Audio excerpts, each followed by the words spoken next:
Good morning, good afternoon and good evening, जो भी मुझे जब भी सुन रहा है उसके according.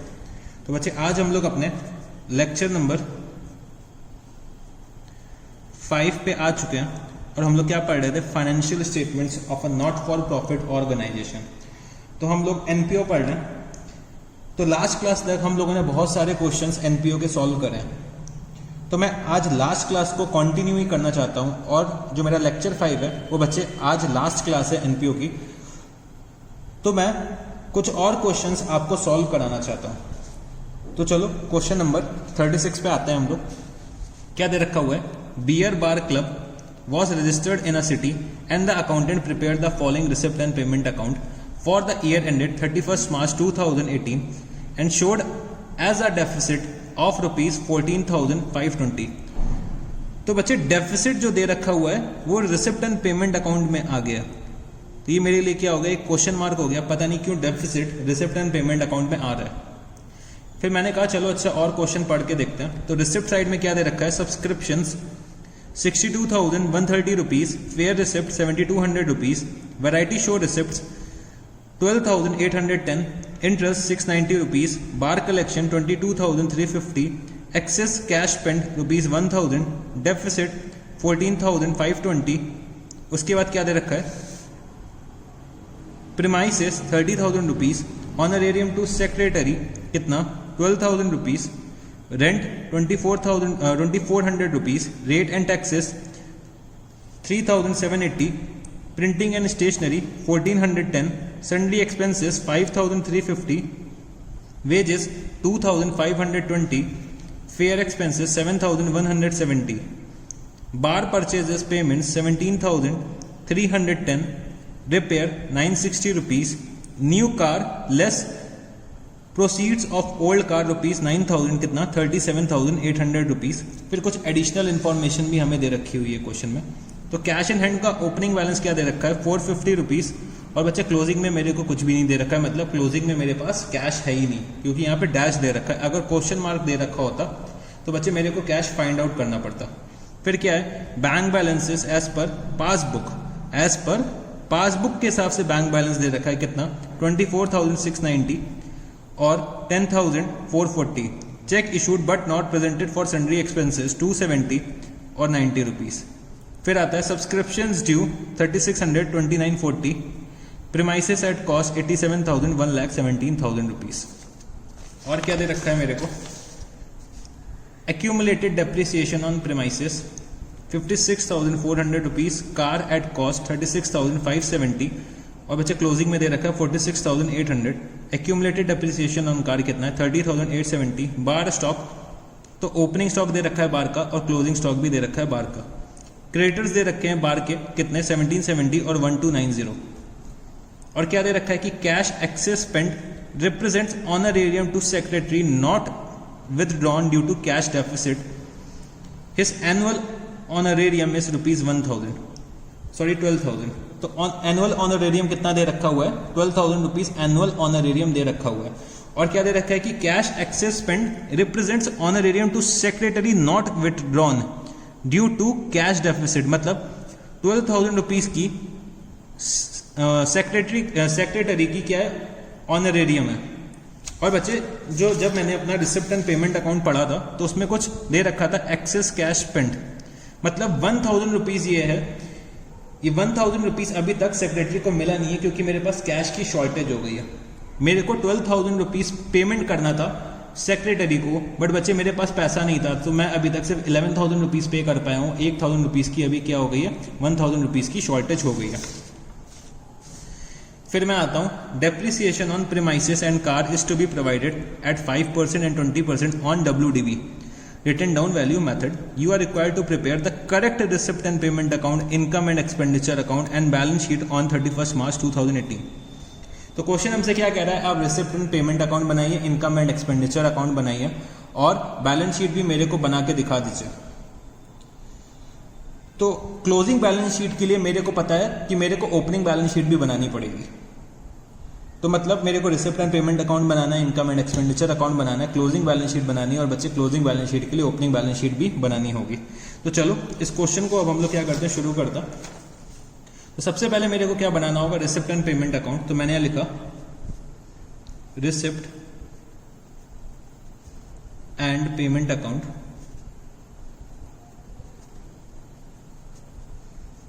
For the year ended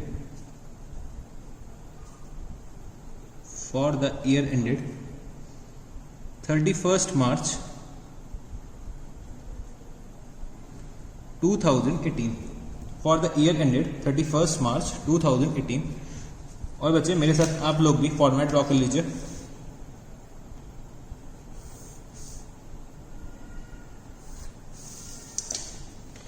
तो जैसे कि मेरे को पता है रिसिप्ट एंड पेमेंट अकाउंट को स्टार्ट करने के लिए मेरे पास क्या होने चाहिए, ओपनिंग बैलेंसेस होने चाहिए। तो मैंने यहां लिखा टू बैलेंस ब्रॉट डाउन।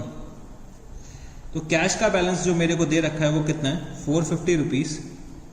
और जो मेरे को बैंक का बैलेंस दे रखा हुआ है वो बच्चे एज पर पासबुक दे रखा हुआ है।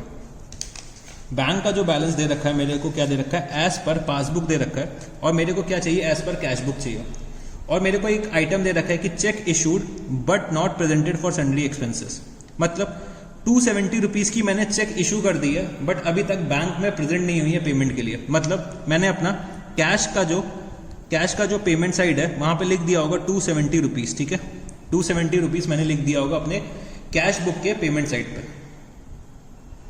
तो इसका मतलब क्या हो गया, मेरा कैश का बैलेंस 270 रुपीज से कम हो गया होगा बट मेरा बैंक का बैलेंस 270 रुपीज से ज्यादा होगा। तो मेरे को क्या करना पड़ेगा, 270 रुपीज लेस करना पड़ेगा। तो मैंने यहाँ पे लिखा 24,690 माइनस 270 रुपीज। तो बच्चे यहाँ पे मेरा बैंक का बैलेंस है वो कितना आ जाएगा, 24,420 रुपीज। तो टोटल अगर मैं करता हूं इसका तो ये आ रहा है 24,870। फिर मैं आगे बढ़ता हूं तो मैंने सबसे पहले लिखा सब्सक्रिप्शंस टू सब्सक्रिप्शंस कितना 62130। टू फेयर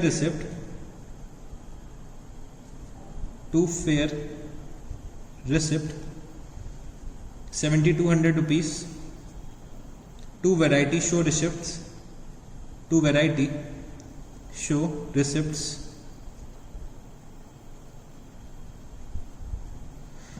कितना है 12,810 रुपीज। इसके बाद क्या दे रखा हुआ है, इंटरेस्ट। तो टू इंटरेस्ट 690 रुपीज। टू बार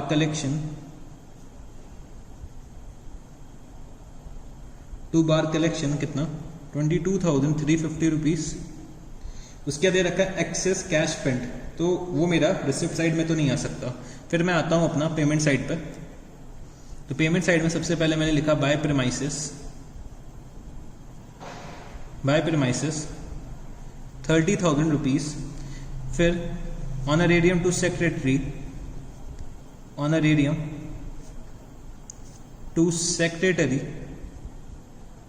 तो बच्चे 12,000 रुपीज का मेरा एक्सपेंस था टोटल पूरे ईयर का। और 1,000 रुपए मैं पे नहीं कर पाया हूं क्योंकि मेरे पास कैश की शॉर्टेज हो गई है। तो टोटल पेमेंट मैंने कितना करा होगा, 11,000 रुपीज का ऑनरेरियम का पेमेंट कर रखा होगा। और क्या दे रखा है मेरे को क्वेश्चन में, रेंट दे रखा है। तो मैंने लिखा bye rent 2,400 rupees by rate and taxes 3,780 by printing and stationery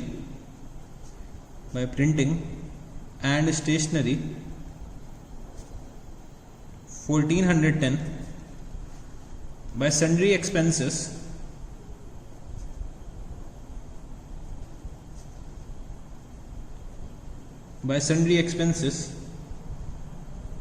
5,350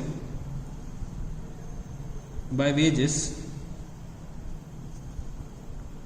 2,520 by fair expenses 7,170। उसके बाद by bar purchases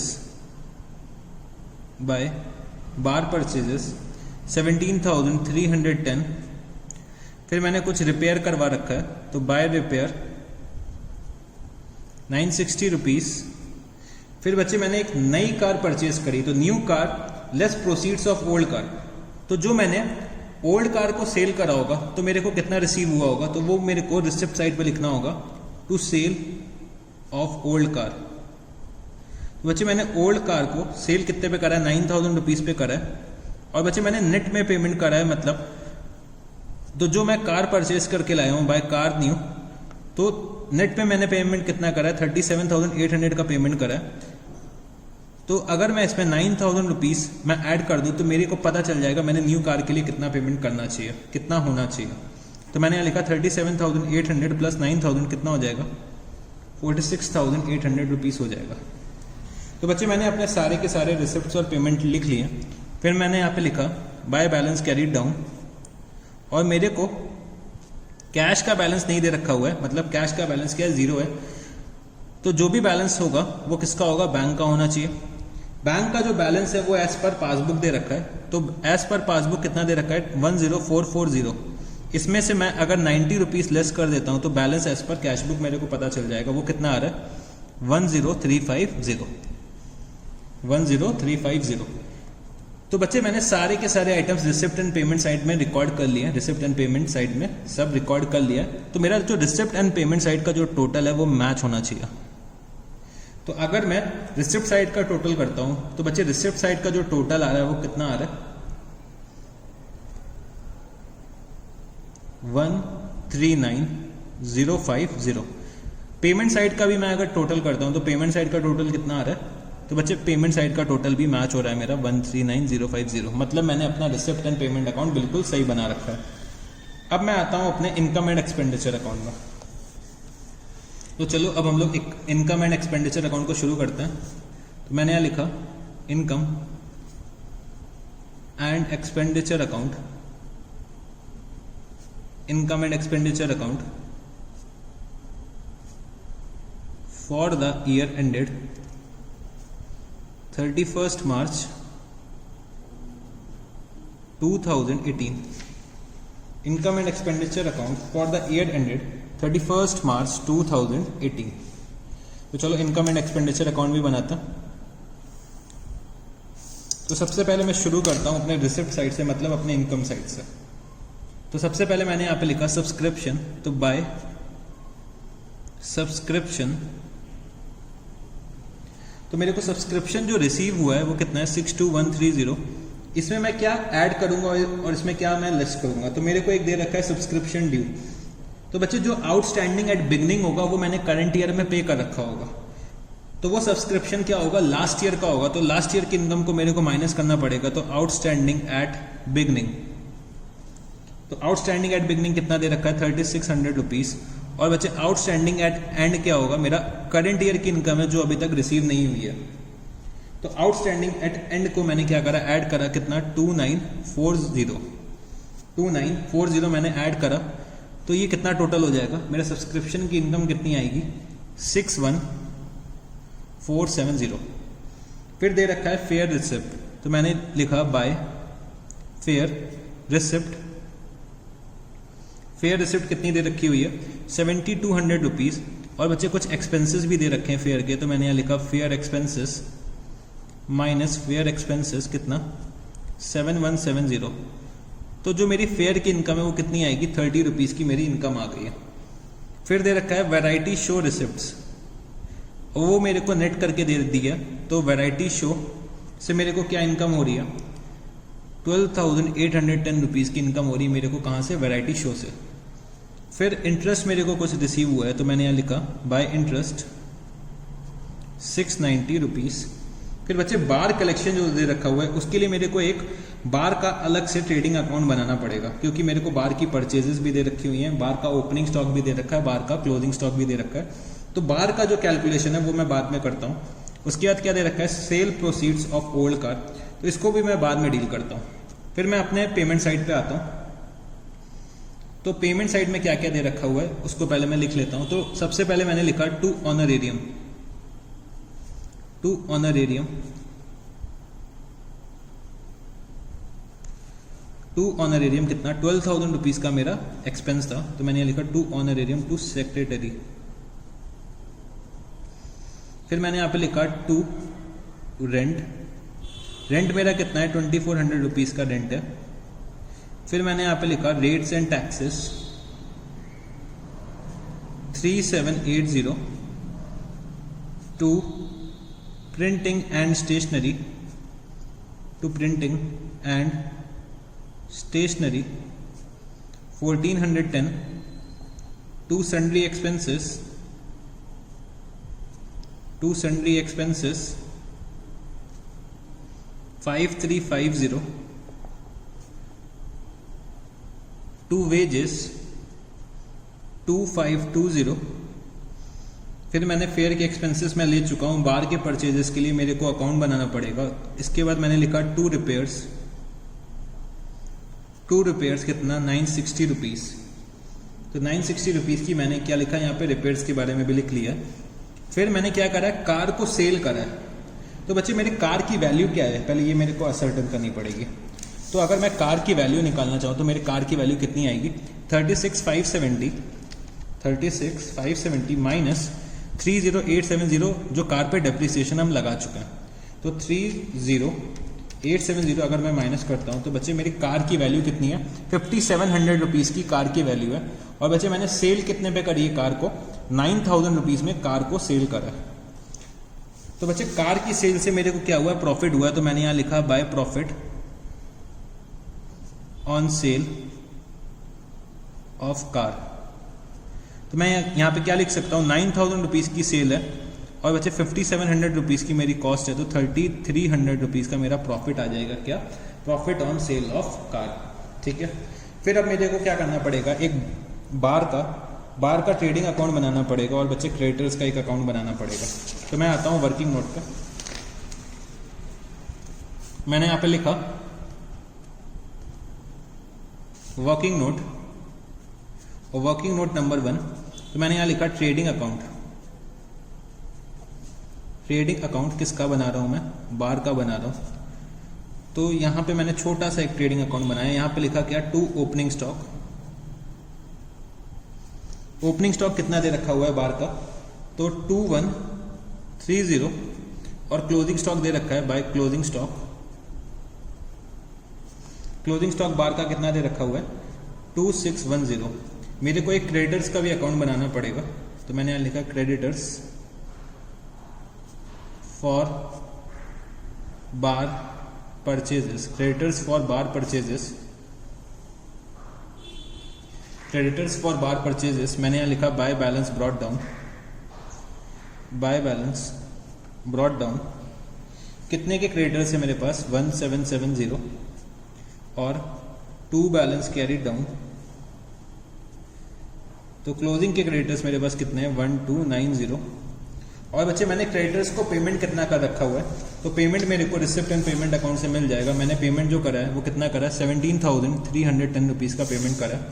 तो मैंने यहाँ पे लिखा to receipt and payment account,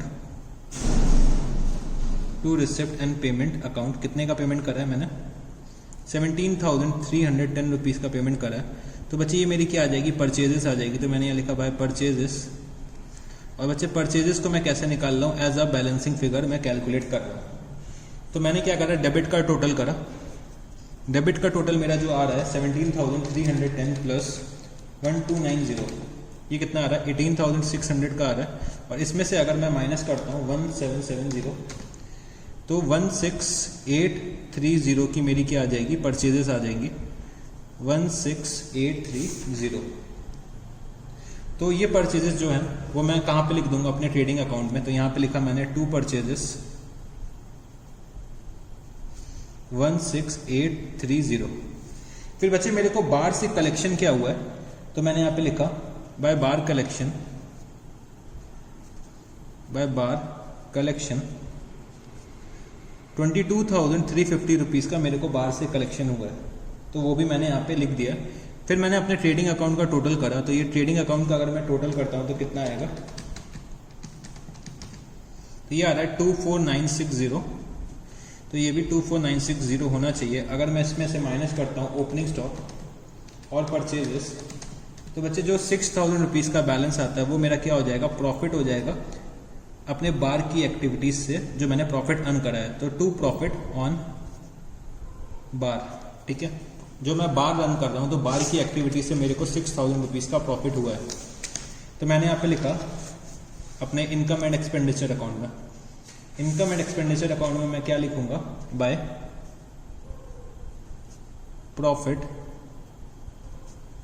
from bar 6,000 rupees का प्रॉफिट हो रहा है, ठीक है, मैंने यहाँ पे प्रॉफिट लिख दिया। तो बच्चे अब मेरा जो बचा रह गया वो क्या रह गया, डेप्रीसिएशन लगाना। तो मैंने यहाँ पे लिखा टू डेप्रीसिएशन, टू डेप्रीसिएशन। तो डेप्रीसिएशन जो मेरे को लगाना है वो किस पे लगाना है, एक तो डेप्रीसिएशन मेरे को लगाना है प्रीमाइसिस पे। तो प्रीमाइसिस पे अगर मैं डेप्रीसिएशन लगाना चाहूँ तो कैसे लगाऊंगा, समझने की कोशिश करना। तो बच्चे प्रीमाइसिस जो दे रखा है वैल्यू, ओपनिंग वैल्यू कितनी दे रखी है, एट कॉस्ट 87,000 रुपीज़।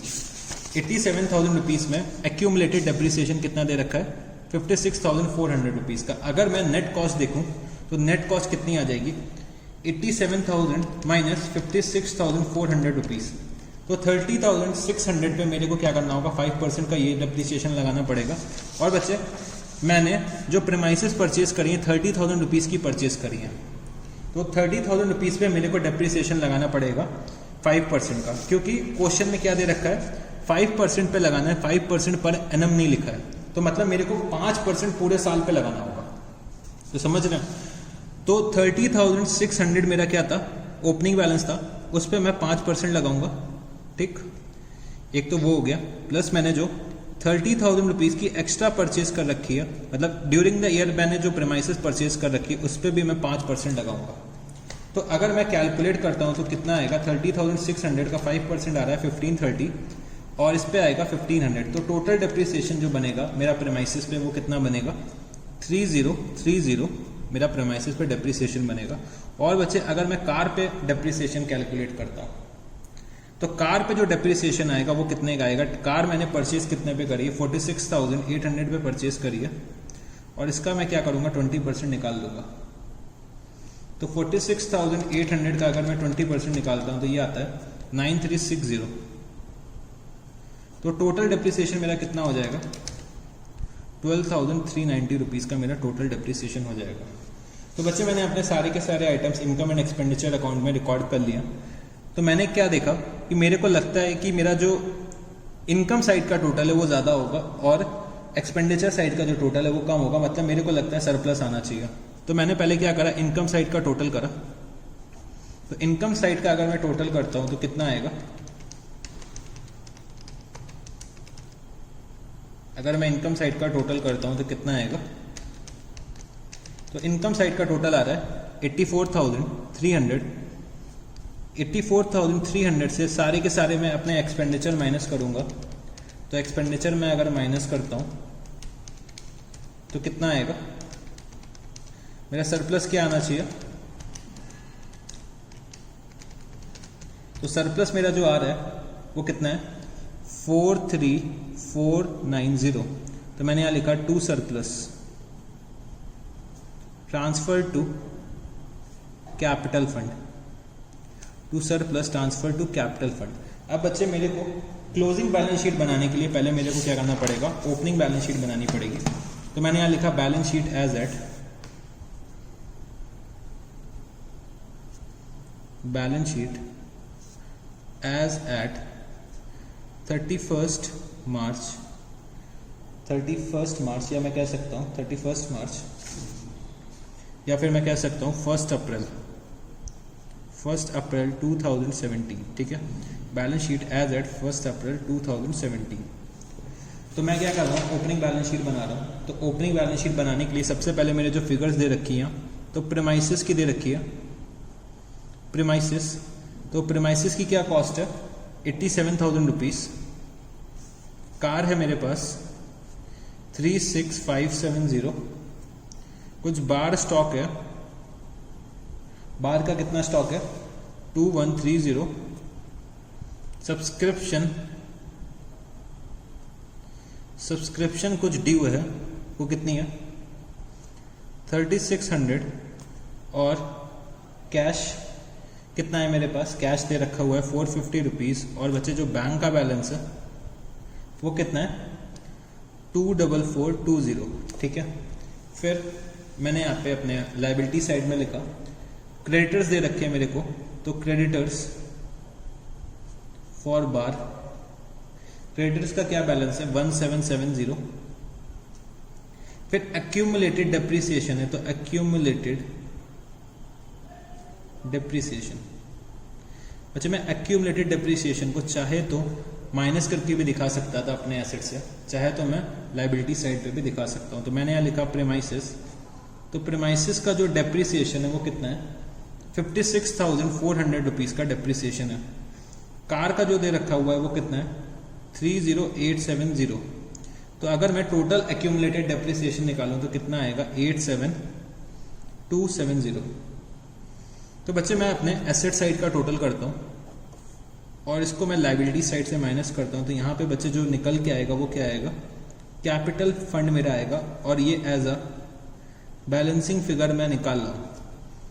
तो जो मेरा एसेट्स का टोटल आ रहा है वो कितना आ रहा है 1,54,170 रुपीज़। इसमें से अगर मैं माइनस करता हूँ 87,270 और 770, तो जो मेरा capital fund as a balancing figure आ रहा है वो कितना है 65,130। तो 1,54,170 मैंने यहाँ पे भी लिख दिया, और मेरा 65,130 capital fund as a balancing figure आ गया। अब मेरे को क्या करना होगा, क्लोजिंग बैलेंस शीट बनानी होगी। तो मैंने यहाँ पे लिखा बैलेंस शीट एज एट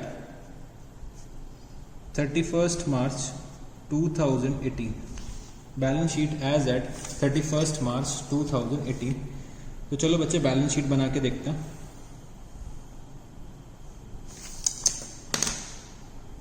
तो सबसे पहले मैंने क्या लिखा, प्रीमाइसेस का जो ओपनिंग बैलेंस था वो कितना था 87,000 रुपीज़। ऐड मैंने क्या लिखा, परचेजेस, मैंने जो प्रीमाइसेस परचेज करी वो कितने की परचेज करी 30,000 रुपीज़ की। तो टोटल प्रीमाइसेस मेरे पास कितनी होगी 1,17,000 रुपीज़। और अगर मैं यहीं पे एक्यूमुलेटेड डेप्रिसिएशन माइनस कर देता हूँ तो एक्यूमुलेटेड डेप्रिसिएशन, तो बच्चे पहले से डेप्रिसिएशन कितना दे रखा है 56,400 रुपीज़ का दे रखा है। और ड्यूरिंग द ईयर मैंने कितना चार्ज करा है, तो ड्यूरिंग द ईयर मैंने चार्ज कर रखा है 3030। अगर इन दोनों को मैं ऐड करता हूँ तो टोटल डेप्रिसिएशन कितना आएगा 59430। इसको मैं लिख सकता हूँ कैसे, 56400 प्लस 3030। तो अगर मैं इसको सॉल्व करता हूं तो बच्चे कितना आएगा मेरा 57570, ठीक है। मेरा प्रीमाइसेस की वैल्यू क्या आएगी 57570। चलो जी और आगे बढ़ते हैं। फिर मैंने लिखा यहाँ पे कार, तो बच्चे कार को तो मैंने ड्यूरिंग द ईयर सेल कर दिया है, तो जो मैं कार परचेज करके लाया हूँ वो कितने की है 46,800 लेस इसमें क्या कर दूंगा डेप्रिसिएशन। तो डेप्रिसिएशन कार पे मैंने कितना निकाला था 20% निकाला था, कितना 9360 का डेप्रिसिएशन अगर मैं इसमें से लेस करता हूँ तो बच्चे जो मेरी कार की वैल्यू आ रही है वो कितनी आ रही है 37440 मेरे कार की वैल्यू आ रही है। इसके बाद अगर मैं लिखना चाहूँ तो क्या लिख सकता हूँ बार स्टॉक, तो बार स्टॉक मेरा कितना है 2610। फिर मैं लिख सकता हूँ सब्सक्रिप्शन ड्यू, तो सब्सक्रिप्शन कितना ड्यू है 2940। और बच्चे मैं यहाँ पे लिख सकता हूँ क्या बैंक का बैलेंस मेरा कितना है 10,350 रुपीज़। फिर मैं अपने लाइबिलिटी साइड पे आता हूँ, तो sundry creditors for bar, creditors for बार कितना दे रखा हुआ है मेरे को 1290। और बच्चे मेरे को आउटस्टैंडिंग ऑनरेरियम दे रखा हुआ है, आउटस्टैंडिंग ऑनरेरियम जो मैं अभी तक पे नहीं कर पाया हूँ। कितनी ऑनरेरियम मैंने अभी तक पे नहीं करी है, तो outstanding honorarium 1000 rupees. Capital fund का जो मेरे को दे रखा है वो क्या दे रखा है, ओपनिंग बैलेंस, मतलब जो मैंने बैलेंस कैपिटल फंड का ओपनिंग कैलकुलेट करा था वो कितना है 65130। और बच्चे मैंने ड्यूरिंग द ईयर कुछ सरप्लस अर्न करा, तो सरप्लस मेरा कितना है 43490।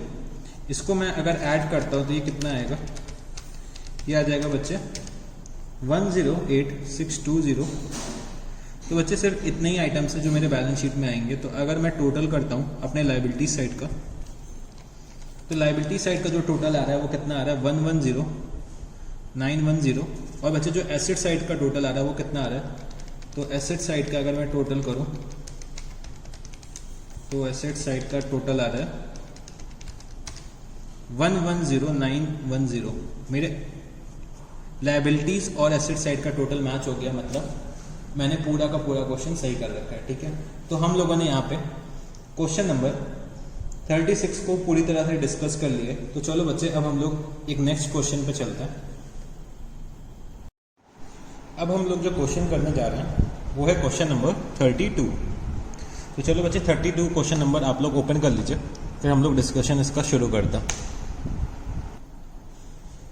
तो following is the receipt and payment account of Nano club for the year ended 31 March 2018। Receipt दे रखी हुई है, पेमेंट दे रखा हुआ है। तो चलो रिसिप्ट साइड से शुरू करते हैं। पहले तो ओपनिंग बैलेंस दे रखा है कैश और बैंक का 10,000 एंड 3,850 रुपीज़।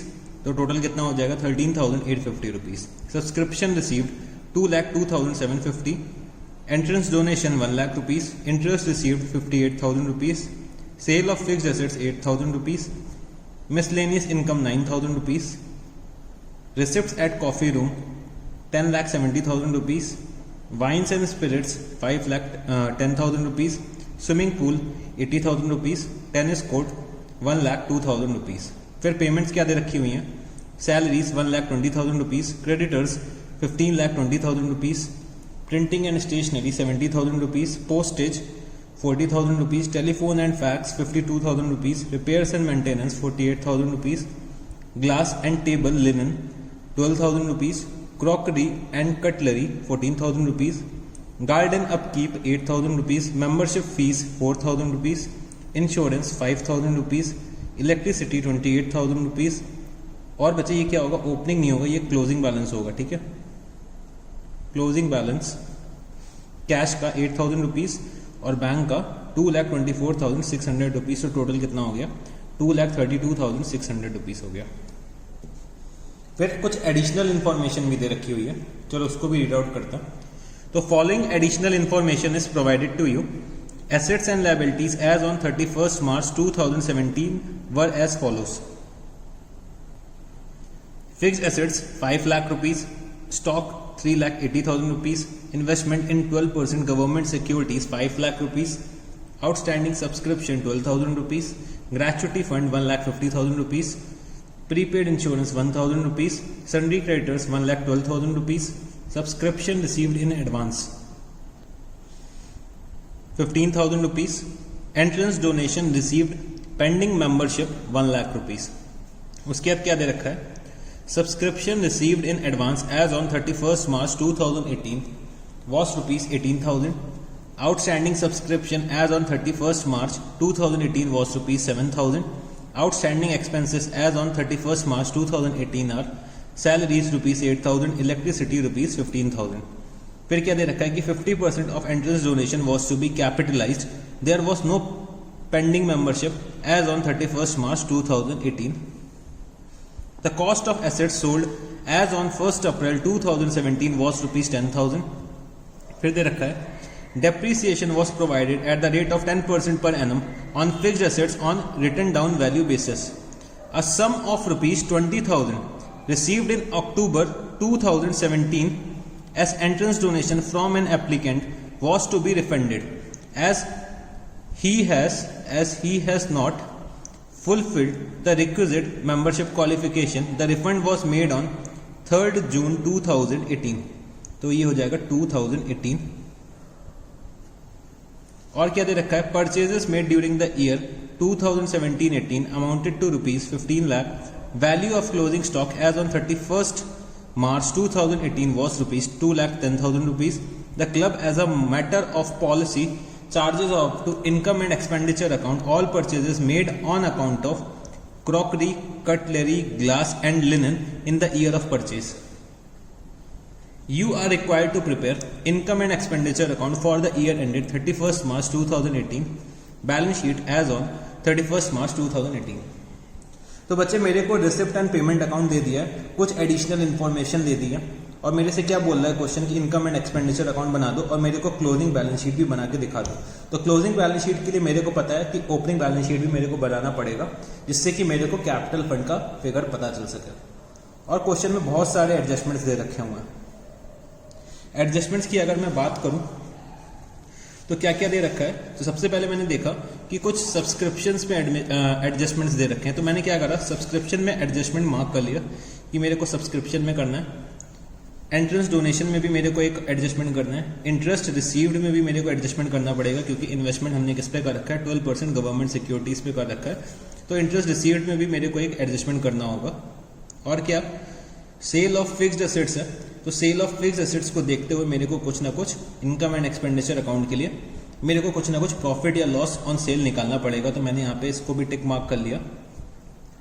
और मेरे को क्या दे रखा हुआ है, और मैं किस में एडजस्टमेंट्स कर सकता हूँ, तो मेरे को यहाँ पे सैलरीज दिखी कि सैलरी से रिलेटेड भी कुछ एडजस्टमेंट है।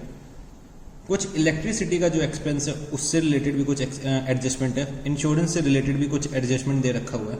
और बच्चे जो मेरा ग्लास एंड टेबल लिनन है और क्रॉकरी एंड कटलरी है, उसके लिए क्वेश्चन में क्या लिखा हुआ है कि जो crockery and cutlery, glass and table linen है, उसको मेरे को क्या करना है, एसेट नहीं मानना, उसको मेरे को क्या मानना है, मेरा ड्यूरिंग द ईयर का एक्सपेंस है। तो ये दे रखा हुआ है कि club as a matter of policy charges off to income and expenditure account all purchases made on account of crockery, cutlery, glass and linen in the year of purchase. तो हमें क्या करना है, जो एक्सपेंडिचर मैंने, जो पेमेंट्स मैंने इन सब चीज़ों की करी रखी हैं, उनको मेरे को क्या करना है, ड्यूरिंग द ईयर का एक्सपेंडिचर ट्रीट करते हुए चलना है। मतलब जो ये आइटम्स, जो ये मैंने एक्सपेंसेस इनकर करे, जो ये मैंने पेमेंट्स करी हैं, इनको मेरे को ड्यूरिंग द ईयर का एक्सपेंस मान के राइट ऑफ करना होगा। मैं इनको एज एन एसेट ट्रीट नहीं कर सकता हूँ। अगर क्वेश्चन साइलेंट होता तो मैं क्या करता, इनको एज एन एसेट ट्रीट करता। बट क्वेश्चन में स्पेसिफिकली दे रखा हुआ है कि मेरे को इनको क्या करना है, इनकम एंड एक्सपेंडिचर अकाउंट में डाल के अपने साल का खर्चा मानते हुए इनको राइट ऑफ कर देना। तो ये बच्चे कुछ एडजस्टमेंट्स दे रखी हुई हैं। और बच्चे मेरे को क्या दे रखा है कि जो मेरा क्लब है उसकी कुछ रिसिप्ट्स दे रखी हुई हैं, कुछ ओपनिंग स्टॉक दे रखा है, परचेजेस भी दे रखी हुई हैं, और मोर ओवर मैंने कितना पेमेंट कर रखा है क्रेडिटर्स को वो भी दे रखा है। मतलब मेरे को एक अलग से एक सेपरेट अकाउंट बनाना पड़ेगा, मेरा जो क्लब की इनकम का अकाउंट होगा, और वो मेरे को क्लब कहाँ पे कर देना होगा, इनकम एंड एक्सपेंडिचर अकाउंट में आके। मतलब मेरे को उसमें प्रॉफिट दिखाना होगा कि इन सब एक्टिविटीज से मेरे को कितना प्रॉफिट अर्न हुआ है। तो चलो पहले क्वेश्चन को हम लोग शुरू करते हैं, फिर धीमे धीमे समझते हैं कि कैसे हमें इस क्वेश्चन को सॉल्व करना है पूरी तरह से। तो क्वेश्चन शुरू करते हैं। तो क्वेश्चन में सबसे पहले मेरे को क्या बनाना है, इनकम एंड एक्सपेंडिचर अकाउंट। तो मैंने यहाँ पे लिखा income and expenditure account for the year ended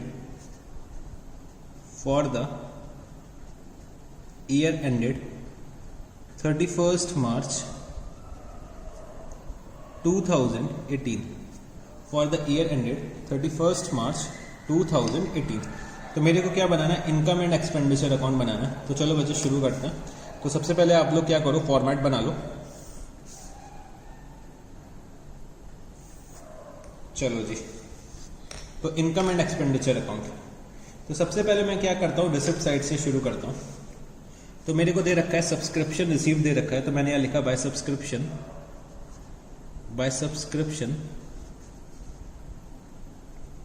कितना सब्सक्रिप्शन मेरे को रिसीव हुआ है।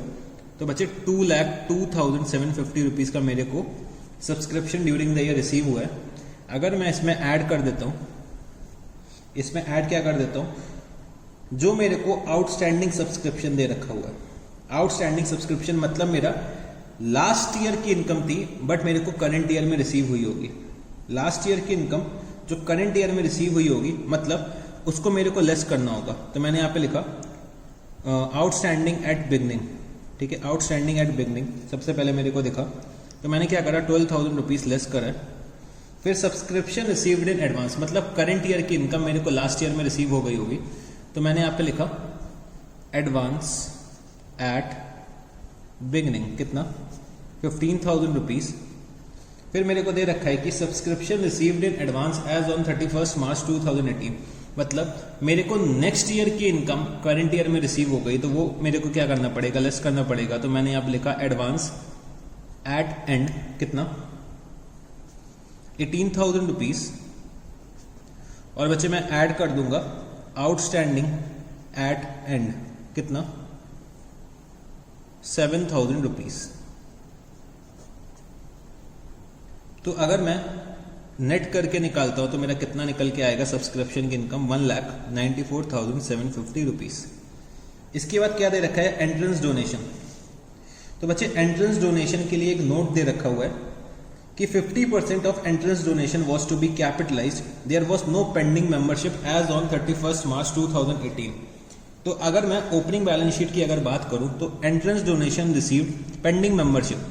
तो बच्चे ओपनिंग बैलेंस शीट में एंट्रेंस डोनेशन मेरे को 1 लाख रुपए की मिल चुकी है पिछले साल में, तो 1 लाख रुपए मेरे को मिल चुका है, बट अभी तक मैंने क्या करा अपने मेंबर्स को मेंबरशिप नहीं दे रखी है। तो ड्यूरिंग द ईयर मैंने क्या करा होगा, मेंबरशिप दे रखी होगी। तो ये 1 लाख रुपए तो लास्ट ईयर का हो गया, प्लस 1 लाख रुपए मेरे को करंट ईयर में रिसीव हुआ है, तो टोटल कितना हो गया 2 लाख रुपीज। और क्वेश्चन में ये भी दे रखा हुआ है कि कोई एक मेंबर है, ये वाला पॉइंट पढ़ते हैं, चलो एच नंबर पॉइंट पढ़ते हैं। अ सम ऑफ रुपीज 20,000 रिसीव्ड इन अक्टूबर 2017, मतलब ये मेरा क्या होगा 20,000 रुपीज जो है वो 1 लाख रुपीज में ऑलरेडी इंक्लूडेड है, ठीक है। As entrance donation from an applicant was to be refunded, तो 20,000 रुपए को मेरे को रिफंड करना है। क्यों रिफंड करना है, as he has not fulfilled the requisite membership qualification. तो बच्चे मेंबर बनने के लिए क्लब का कोई ना कोई हमें क्वालिफिकेशन चाहिए होगी, तो वो क्वालिफिकेशन को ये बंदा फुलफिल नहीं कर पा रहा था, तो हमने सोचा कि चलो इसका पैसा वापस कर देते हैं। तो जो पैसा वापस करा वो हमने कब करा, 3 जून 2018 को वापस करा, मतलब मेरी क्लोजिंग बैलेंस शीट के बाद में वापस करा, मतलब ये जो ट्रांजैक्शन है मेरी क्लोजिंग बैलेंस शीट में भी आ रहा होगा कहीं ना कहीं। तो चलो हम लोग करने की इसकी कोशिश करते हैं। तो सबसे पहले मैंने क्या लिखा, बाय एंट्रेंस डोनेशन, जो मेरे को करंट ईयर में रिसीव हुआ है, कितना डोनेशन रिसीव हुआ है, तो एंट्रेंस डोनेशन 1 लाख रुपीज का रिसीव हुआ है, प्लस मेरा जो ओपनिंग एंट्रेंस डोनेशन रखा हुआ है, कितना रखा हुआ है 1 लाख रुपीज का, तो वो भी मैंने यहाँ पे ऐड करा, जिसमें जो अभी तक पेंडिंग मेंबरशिप है। तो एंट्रेंस डोनेशन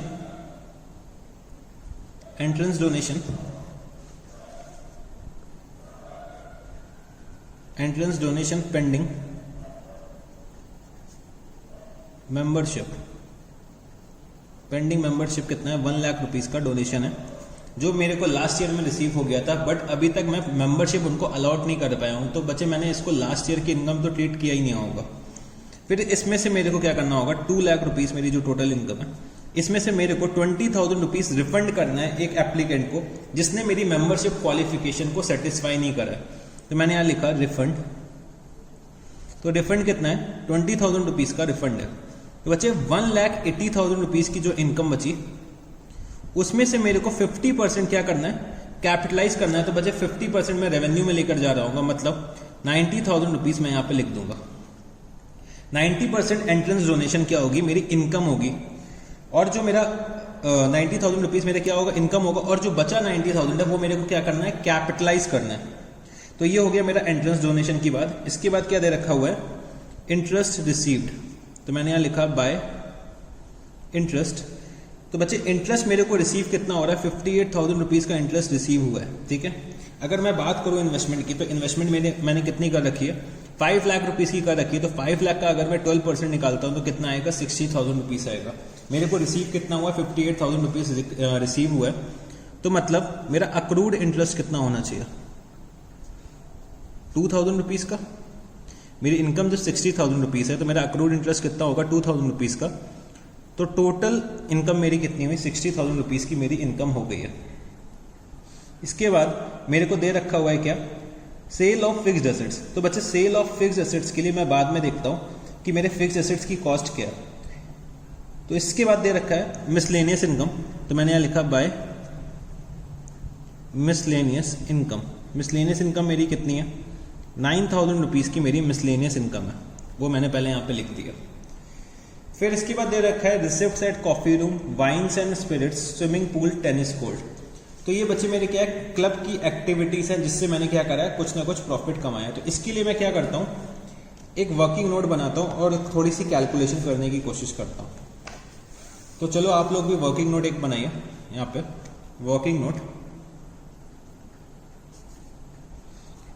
नोट नंबर 1। तो हमें सबसे पहले क्या करना है, अपने प्रॉफिट्स निकालने हैं जो मेरे ऑपरेशन से हो रखे हैं, ठीक है। तो सबसे पहले मैंने क्या लिखा है यहाँ पे, calculation of profits from operation, calculation of profits from operation. तो अगर मैं बात करूं तो मेरा ओपनिंग स्टॉक कितना दे रखा हुआ है, मेरे को ओपनिंग स्टॉक जो दे रखा है वो बच्चे ओपनिंग स्टॉक मेरा कितना है, 3,80,000 रुपीज़ का है, ठीक है। 3,80,000 रुपीज़ का मेरा ओपनिंग स्टॉक है, प्लस परचेजेस जो दे रखी हुई हैं, परचेजेस मेरे को दे रखी हैं 15 लाख रुपीज़ की। और बच्चे मेरे को क्लोजिंग स्टॉक दे रखा हुआ है, क्लोजिंग स्टॉक जो मेरे को दे रखा हुआ है वो कितना दे रखा हुआ है, क्लोजिंग स्टॉक दे रखा है 2,10,000 रुपीज़ का। तो बच्चे 2,10,000 रुपीज़ मैंने यहाँ लिखा। तो यहाँ पे मेरे को क्या मिल जाएगा, कंजम्पशन पता चल जाएगा। तो कंजम्पशन मैंने कितना कर रखा हुआ है, तो कंजम्पशन अगर मैं देखता हूँ तो कंजम्पशन आ रहा है मेरा 16,70,000 रुपीज़ का मेरा क्या आया, कंजम्पशन आया, ठीक है। और मेरा रेवेन्यू कितना है, ये क्या है मेरा कंजम्पशन क्लब की एक्टिविटीज में, ठीक है। जो भी मैंने मटेरियल को या परचेजेस को कंज्यूम कर रखा है वो कितना आया, 16,70,000 रुपीज़ आया। और रेवेन्यू मेरा कितना है, तो रेवेन्यू की अगर मैं बात करता हूँ तो मेरे को कुछ कॉफ़ी रूम में पैसे मिले हैं। तो receipts at coffee room, receipts at coffee room क्या है, 10,70,000 रुपीज़। उसके बाद wines and spirits, wines and spirits कितना है, wines and spirits 5,10,000 rupees. Swimming pool से जो मेरे को इनकम हुई है, मतलब रिसिप्ट्स हुई है, स्विमिंग पूल, तो स्विमिंग पूल से जो मेरे को रिसिप्ट्स हुई हैं वो कितने की हुई हैं, 80,000 रुपीज़ की। फिर मेरे को दे रखा है टेनिस कोर्ट, टेनिस कोर्ट से मेरे को क्या इनकम हुई है, 1,02,000 रुपीज़ की मेरे को इनकम हुई है टेनिस कोर्ट से, ठीक है। तो अगर मैं टोटल रेवेन्यू कैलकुलेट करूं तो टोटल रेवेन्यू मेरा कितना आएगा, टोटल रेवेन्यू अगर मैं कैलकुलेट करता हूं, इन चारों चीज़ों को मैं ऐड करता हूं तो टोटल रेवेन्यू जो मेरा आ रहा है वो कितना है, 17,62,000 रुपीज़ का मेरा टोटल रेवेन्यू आ रहा है। टोटल रेवेन्यू में से अगर मैं टोटल कंजम्पशन में माइनस करता हूं तो मेरे को क्या पता चलेगा, प्रॉफिट फ्रॉम ऑपरेशंस पता चल जाएगा। तो मैंने यहाँ पे लिखा profit is equal to revenue minus consumption, revenue minus consumption. तो जो मेरा रेवेन्यू है वो कितना है, 17,62,000 रुपीज़, माइनस मेरा कंजम्पशन कितना है, 16,70,000 रुपीज़, ठीक है। तो मेरा प्रॉफिट कितना आएगा ऑपरेशन से, 92,000 रुपीज़ का मेरा जो होगा वो प्रॉफिट होगा ऑपरेशन से। तो बच्चे मैं यहाँ पे आया इनकम एंड एक्सपेंडिचर अकाउंट में और मैंने यहाँ पे लिखा बाय प्रॉफिट्स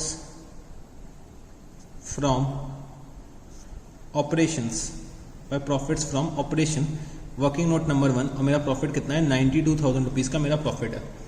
तो प्रॉफिट मैंने कैसे निकाला, सबसे पहले मैंने अपना कंजम्पशन ढूंढा, मैंने कितना मटेरियल कंज्यूम कर रखा है। तो मटेरियल कंज्यूम करने के लिए मैंने क्या करा, opening stock plus purchases minus closing stock. मैंने क्या करा, पहले अपना कंजम्पशन निकाला, फिर बच्चे मैंने अपना टोटल रेवेन्यू निकाल लिया। मैंने टोटल रेवेन्यू अपने क्लब की एक्टिविटीज से कितना जनरेट करा और इन दोनों में क्या करा, डिफरेंस निकाला। जो डिफरेंस होगा वो मेरा क्या होगा, प्रॉफिट फ्रॉम ऑपरेशंस हो जाएगा। तो ये सब चीजें मैंने लिख दी। इसके बाद मैं आता हूं अपने एक्सपेंडिचर साइड पे। तो एक्सपेंडिचर साइड में सबसे पहले मेरे को क्या दे रखा है, सैलरीज दे रखी है। तो मैंने लिखा 2 सैलरीज। सैलरीज मेरे को दे रखी है 1,20,000 रुपीज़ की और बच्चे 8,000 रुपीज़ की सैलरी जो है वो क्या है, आउटस्टैंडिंग है। तो मैंने यहाँ पे लिखा आउटस्टैंडिंग 8,000 रुपीज़, तो टोटल सैलरीज कितनी हो जाएंगी 1,28,000 रुपीज़। फिर मेरे को दे रखा हुआ है प्रिंटिंग एंड स्टेशनरी, तो 2 प्रिंटिंग एंड स्टेशनरी कितना है, प्रिंटिंग एंड स्टेशनरी मेरा 70,000 रुपीज़ का एक्सपेंस है। फिर इसके बाद पोस्टेज, तो 2 पोस्टेज, पोस्टेज पे जो मैंने एक्सपेंस इनकर करा है कितना 40,000 रुपीज़ का। फिर मेरे को क्या लिखना है 2 telephone and fax, 2 telephone and fax कितना 52,000 रुपीज़। फिर मेरा नेक्स्ट क्या है 2 repairs and maintenance, 2 repairs and maintenance कितना 48,000 रुपीज़। फिर मेरे को दे रखा है 2 गार्डन अपकीप, 2 गार्डन अपकीप कितना 8,000 रुपीज़। गार्डन अपकीप मेरे को कितना दे रखा हुआ 8,000 रुपीज़, ठीक है। और बच्चे मेरे को क्या दे रखा है ग्लास एंड टेबल लिनन और क्रॉकरी एंड कटलरी। तो क्वेश्चन में हमें क्या दे रखा है कि इसको मेरे को इनकम एंड एक्सपेंडिचर अकाउंट में ही राइट ऑफ कर देना है। ड्यूरिंग द करंट ईयर का मेरे को क्या करना है, इसको एक्सपेंस मान लेना है। तो मैंने यहाँ पे लिखा 2 glass and table linen, 2 glass and table linen कितना 12,000 रुपीज़, 2 क्रॉकरी एंड कटलरी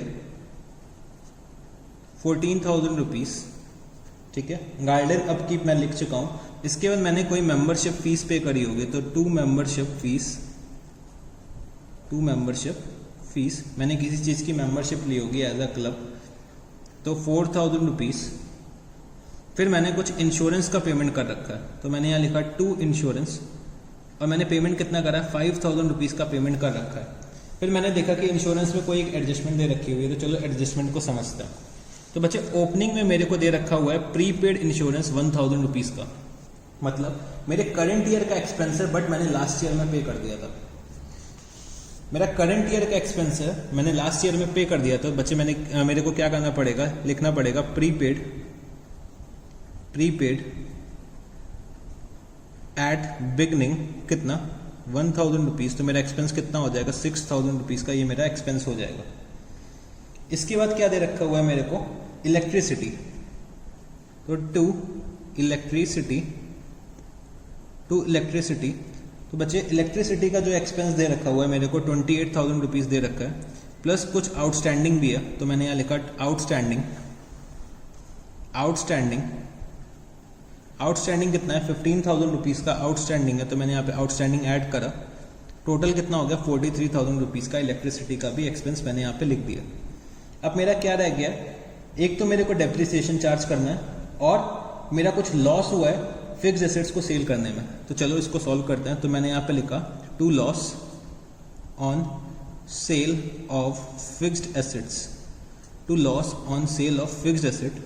अगर बच्चे मैं लॉस देखना चाहूँ, लॉस कैलकुलेट करना चाहूँ, तो मैं कैसे कैलकुलेट करूँगा, तो जैसे कि मेरे को यहाँ दे रखा है सेल कितने पे करी है फिक्स्ड एसेट्स की, मैंने 8,000 रुपीज़ पे सेल करी है। और जो मेरे को क्वेश्चन पे कॉस्ट दे रखी हुई है, कॉस्ट कितनी दे रखी हुई है, कॉस्ट दे रखी है मेरे को 10,000 रुपीज़ की, मतलब मैंने 8,000 रुपीज़ में सेल करा है कितना 10,000 रुपीज़ की चीज़ को। तो 10,000 रुपीज़ को चीज़ को मैं 8,000 में सेल करूँगा तो मेरा कितना लॉस होगा 2,000 रुपये का। तो मैंने यहाँ लिखा 10,000 माइनस 8,000, तो 2,000 रुपये का मेरा तो लॉस हो गया। और बच्चे मेरे को क्या करना है, डेप्रीसिएशन भी कैलकुलेट करना है। तो मैंने यहाँ लिखा 2 डेप्रीसिएशन मेरा कितना निकल के आएगा। तो बच्चे डेप्रीसिएशन अगर मैं देखूं तो डेप्रीसिएशन के लिए क्या दे रखा है कि depreciation was provided at the rate of 10% per annum on fixed assets on written down value basis. तो बच्चे मेरे पास ओपनिंग में फिक्स्ड एसेट्स कितने थे 5 लाख रुपीज़ के, 10,000 रुपीज़ की मैंने अभी सेल करी है, जो ये सेल करी है 10,000 रुपीज़ की, वो मैंने क्या करा माइनस करा, और रिमेनिंग एसेट्स पे मैंने 10% का डेप्रीसिएशन चार्ज कर दिया। तो मेरा डेप्रीसिएशन कितना आएगा 49,000 रुपीज़ का डेप्रीसिएशन यहाँ पे आ जाएगा। ठीक है, तो बच्चे मैंने सारे एक्सपेंडिचर्स लिख लिए, सारी की सारी इनकम्स लिख चुका हूँ मैं इनकम एंड एक्सपेंडिचर अकाउंट में। तो चलो मैं सरप्लस या डेफिसिट निकालने की कोशिश करता हूँ। तो मेरे को देखने से लग रहा है कि मेरा जो एक्सपेंडिचर साइड का बैलेंस है, मतलब एक्सपेंडिचर साइड के जो आइटम्स है वो ज़्यादा है, उनकी वैल्यू ज़्यादा है, और जो मेरे इनकम साइड के जो बैलेंसेस दे रखे हुए हैं, जो अमाउंट दे रखे हैं वो मेरे को कम लग रहे हैं। मतलब मेरे को लग रहा है इस क्वेश्चन में क्या आएगा, डेफिसिट निकल के आएगा। तो मैंने यहाँ लिखा by deficit transfer to capital fund, by deficit transfer to capital fund. तो चलो सबसे पहले मैं क्या करता हूँ, एक्सपेंडिचर साइड का टोटल करता हूँ। तो एक्सपेंडिचर साइड का टोटल अगर मैं करता हूँ तो एक्सपेंडिचर साइड का टोटल क्या आ रहा है, मेरा जो ये टोटल आ रहा है वो है 4,76,000 रुपीज़। तो ये भी कितना होना चाहिए, 4,76,000 रुपीज़। इसमें से अगर मैं अपने सारे के सारे इनकम्स को लेस कर देता हूँ तो मेरा जो डेफिसिट निकल के आएगा वो कितना होगा, 30,250 रुपीज़ का मेरा डेफिसिट निकल के आ गया। इसके बाद मेरे को क्या करना है, बैलेंस शीट बनानी है। तो क्लोजिंग बैलेंस शीट के लिए मेरे को ओपनिंग बैलेंस शीट चाहिए। क्लोजिंग बैलेंस शीट के लिए मेरे को क्या चाहिए होगा, ओपनिंग बैलेंस शीट चाहिए होगा। और बच्चे मैंने एक बात और नोटिस करी कि मेरे को ओपनिंग में क्रेडिटर्स दे रखे हुए हैं और क्लोजिंग के क्रेडिटर्स अभी तक नहीं दे रखे। तो मतलब मेरे को क्लोजिंग के क्रेडिटर्स को भी कैलकुलेट करना होगा। तो चलो पहले क्लोजिंग के क्रेडिटर्स को कैलकुलेट करते हैं। तो मैंने एक क्रेडिटर्स का अकाउंट बनाया, यहाँ पे क्रेडिटर्स का अकाउंट बनाया। मैंने ओपनिंग बैलेंस लिखा by balance brought down, by balance brought down कितना दे रखा हुआ है बैलेंस क्रेडिटर्स का, 1,12,000 रुपीज़। ठीक है, 1,12,000 रुपीज़। और जो परचेजेस दे रखी हुई हैं, मैंने पूरा का पूरा परचेज अज्यूम क्या करा कि क्रेडिट पे परचेज कर रखा है। तो कितनी परचेजेस करी है मैंने, 15 लाख रुपीज़ की परचेज कर रखी है। तो परचेजेस को मैंने अज्यूम कर लिया कि पूरा का पूरा परचेज है वो किस पे करा है, क्रेडिट पे करा है। क्योंकि अगर कैश पे कर रखा होता तो वो बच्चे मेरे रिसिप्ट एंड पेमेंट अकाउंट पे आता। ठीक है, इसके बाद मैंने कुछ पेमेंट करा तो मैंने लिखा receipt and payment account, to receipt and payment account. कितना हो जाएगा ये, तो रिसिप्ट एंड पेमेंट अकाउंट में जो मैंने पेमेंट कर रखा है क्रेडिटर्स को, कितना करा, 15,20,000 रुपीज़ को, 15,20,000 रुपीज़ का मैंने पेमेंट करा। तो मेरा जो क्लोजिंग बैलेंस आएगा वो कितना आ जाएगा, क्लोजिंग बैलेंस अगर मैं निकालना चाहूँ तो कितना आएगा, ये हो जाएगा टोटल 16,12,000 रुपीज़, 16,12,000 रुपीज़।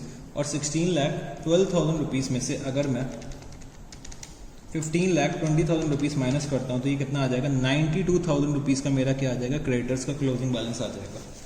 तो ये मैंने क्या करा, क्लोजिंग बैलेंस तो कैलकुलेट कर लिया है। अब चलो सबसे पहले मैं क्या करता हूँ, ओपनिंग बैलेंस शीट बनाता हूँ। तो ओपनिंग बैलेंस शीट मेरे को बनानी है। तो ओपनिंग बैलेंस शीट मैं बनाने की कोशिश करता हूँ यहाँ पर। तो मेरा क्या हो जाएगा, ये वर्किंग नोट नंबर 3 हो जाएगा। मैंने यहाँ पे लिखा balance sheet as at 31st March 2017, balance sheet as at 31st March 2017। तो चलो बच्चे बैलेंस शीट भी बनाते हैं, ओपनिंग बैलेंस शीट बनाते हैं जल्दी से। तो मेरे को क्या क्या बैलेंसेस दे रखे हुए हैं, फिक्स्ड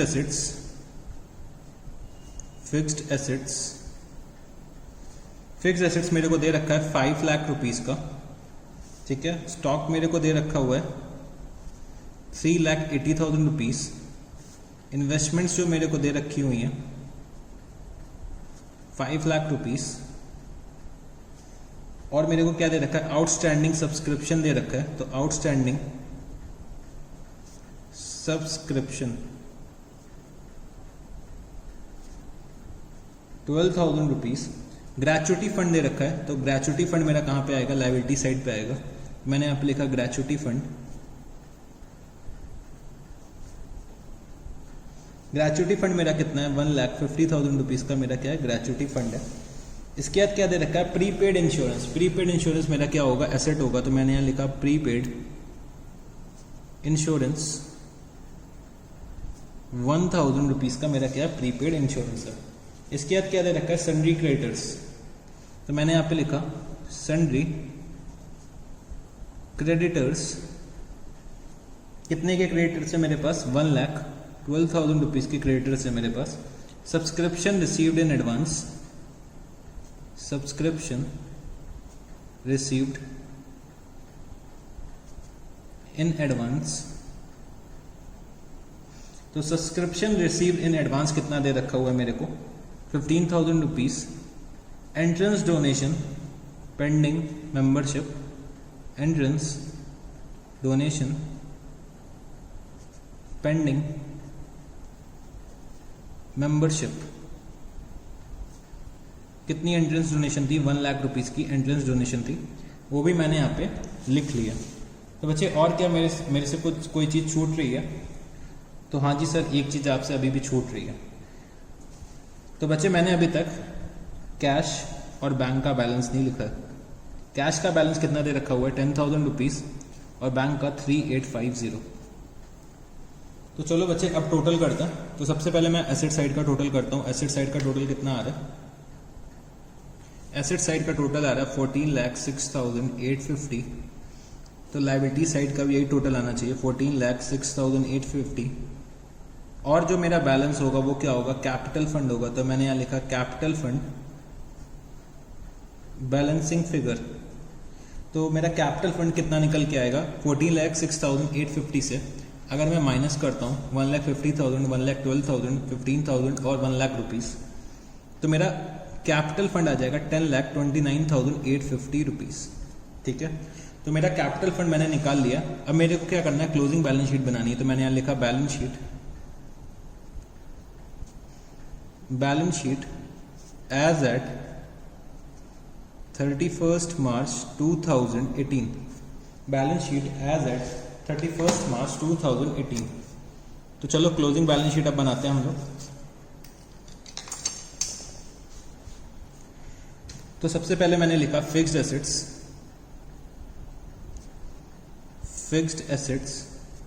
तो बच्चे 4,90,000 रुपीज़ के फिक्स्ड एसेट्स होंगे और इसमें मेरे को क्या करना होगा? डेप्रिसिएशन चार्ज करना होगा कितना 49,000 रुपीज़ का। तो ये कितना हो जाएगा 4,41,000 रुपीज़। ठीक है, ये कितना हो जाएगा 4,41,000 रुपीज़ हो जाएगा। फिर स्टॉक मेरे को कितना दे रखा हुआ है?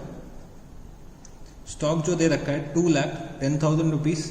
ठीक है, इसके बाद इन्वेस्टमेंट्स कितने की हैं? 5 लाख रुपीज़ की इन्वेस्टमेंट्स है। और बच्चे इन्वेस्टमेंट्स में कुछ अक्रूड इंटरेस्ट था। तो अक्रूड इंटरेस्ट जो मैंने निकाला था वो कितना निकाला था 2,000 रुपीज़ का निकाला था। इसके बाद क्या दे रखा हुआ है मेरे को कि जो मेरा आउटस्टैंडिंग सब्सक्रिप्शन है वो कितना है? आउटस्टैंडिंग सब्सक्रिप्शन कितना है मेरा? 7,000 रुपीज़ का मेरा क्या आउटस्टैंडिंग सब्सक्रिप्शन है। इसके बाद अगर मैं लिखना चाहूँ तो प्रीपेड मेरे पास कुछ भी नहीं है। कैश का जो मेरे पास बैलेंस है, कैश का कितना बैलेंस है 8,000 रुपीज़। बैंक का बैलेंस मेरे पास है 2,24,600 रुपीज़। ठीक है, तो ये बच्चे मैंने कुछ चीज़ें एसेट साइड पे लिख ली हैं। अब मैं क्या करता हूँ, पहले लायबिलिटी साइड पे आ जाता हूँ। तो लायबिलिटी साइड में मैं क्या लिख सकता हूँ? ग्रेच्युटी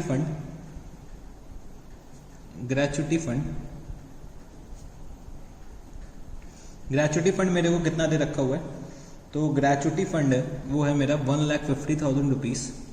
सन्ड्री क्रेडिटर्स मैंने निकाले थे, अभी मैंने वर्किंग नोट बनाया था सन्ड्री क्रेडिटर्स के लिए। मैंने working note number I think 2 बनाया था, वर्किंग नोट नंबर 2, और मैंने यहाँ पे लिखा कितना 92,000 रुपीज़। ठीक है, इसके बाद मैंने लिखा subscription received in advance. Subscription received in advance कितना? सब्सक्रिप्शन रिसीव्ड इन एडवांस कितना है? 18,000 रुपीज़ है, वो मैंने यहाँ पे लिख दिया। फिर मैंने लिखा कैपिटल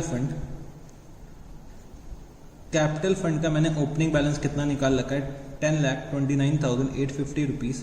और मेरा क्या हो रहा है? डेफिसिट हो रहा है। तो डेफिसिट को मैंने क्या करा? लेस करा। डेफिसिट मेरा कितना आ रहा था 30,250 रुपीज़ का डेफिसिट आ रहा था। और बच्चे मेरे को एंट्रेंस डोनेशन क्या करनी है? कैपिटलाइज करनी है 50%। तो मैंने यहाँ लिखा एंट्रेंस डोनेशन, और 1,80,000 का 50% मेरे को कैपिटलाइज करना होगा, मतलब 90,000 रुपीज़ मेरे को कैपिटलाइज करना है। ठीक है, तो मैंने यहाँ पे ये ऐड करा और इसको सॉल्व करा, तो ये टोटल आएगा कितना 10,89,600 रुपीज़ का कैपिटल फंड का टोटल आया। फिर बच्चे मैंने लिखा कि एंट्रेंस डोनेशन जो अभी तक मैंने एप्लीकेंट को दे नहीं रखी है।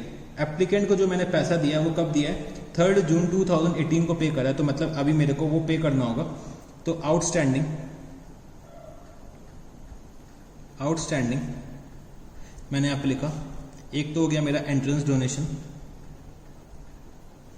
Donation 20,000 rupees. एक तो हो गई मेरी सैलरी आउटस्टैंडिंग है, तो मैंने यहाँ लिखा सैलरी 8,000 रुपीज़। और मेरा इलेक्ट्रिसिटी का बिल भी आउटस्टैंडिंग है,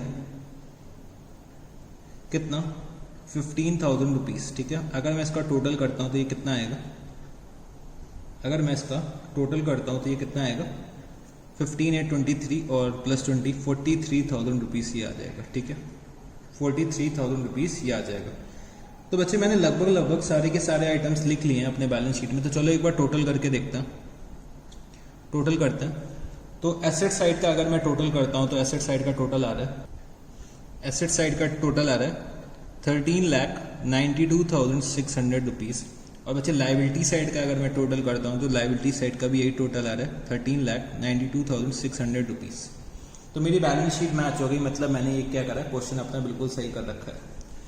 तो बच्चे यहाँ पे हम लोगों ने अपना क्वेश्चन नंबर 32 भी डिस्कस कर लिया। तो 32 क्वेश्चन था, वो बहुत अच्छा क्वेश्चन था। तो आप लोग इसको रिवीजन पॉइंट ऑफ व्यू से दोबारा से बहुत अच्छे से करिएगा। ठीक है, तो रिवीजन पॉइंट ऑफ व्यू से ये क्वेश्चन बहुत अच्छा है। तो आप लोगों को क्वेश्चन 32 फिर से लगाना होगा। ठीक है, तो चलो जी और आगे बढ़ते हैं अब हम लोग।